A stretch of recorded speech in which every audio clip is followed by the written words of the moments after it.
New video released today shows never-before-seen view of January's deadly midair collision at Reagan National Airport in Washington.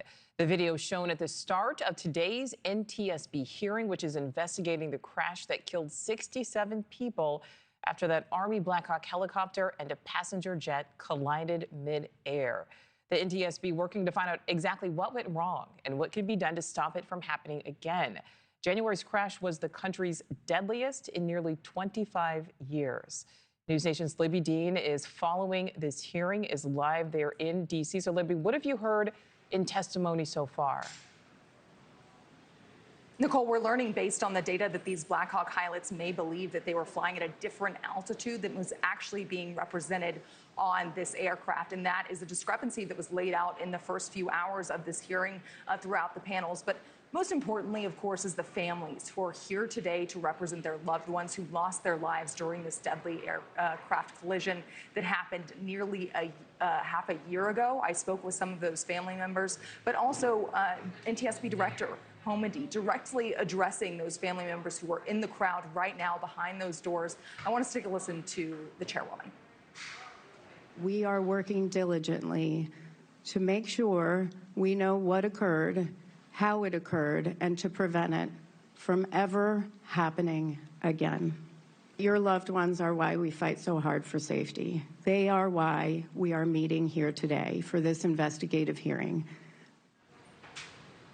So there's a lot to get through over the course of these next 3 days, and that's why today's session is nearly 10 hours long. Right now, you're looking on your screen at one of the panels that is happening, the Q&A, asking the Army members questions about this Black Hawk aircraft and the operational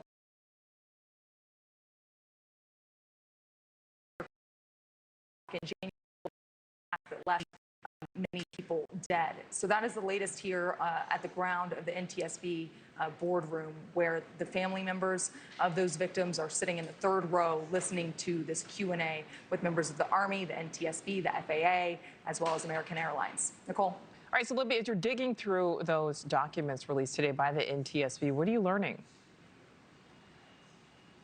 So this was 10,000 pages worth of documents that were released, Nichole, and it is certainly a lot to get through. And what importantly has stood out to me is a lot of the depositions that happened of these family members and, of course, the next of kin of these pilots who also died, going into their head of what was happening that day. Of course, those family members were around them before they took flight, and then ultimately this aircraft collision happened. We're also learning from those documents new procedures when it comes to flying these Army aircraft like the Black Hawk. We know the Army is going to implement that when you are taking off, when you are landing in these aircrafts, the windows need to be open. That's one thing. And then also one thing that has been glaring throughout this, as I mentioned off the top, was the altitude of this Black Hawk pilot. And now the Army is going to implement that those altitude meters need to be checked prior, and operational, of course, prior to these Black Hawk pilots taking off in those aircrafts. Of course, that aircraft, the Black Hawk, was the one that was involved in this collision that took place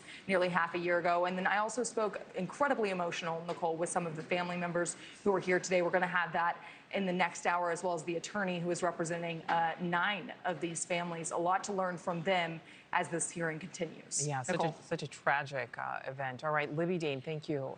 Thank you for watching. Subscribe below and download our NewsNation app right now on your phone, and you will get fact-based, unbiased news for all Americans.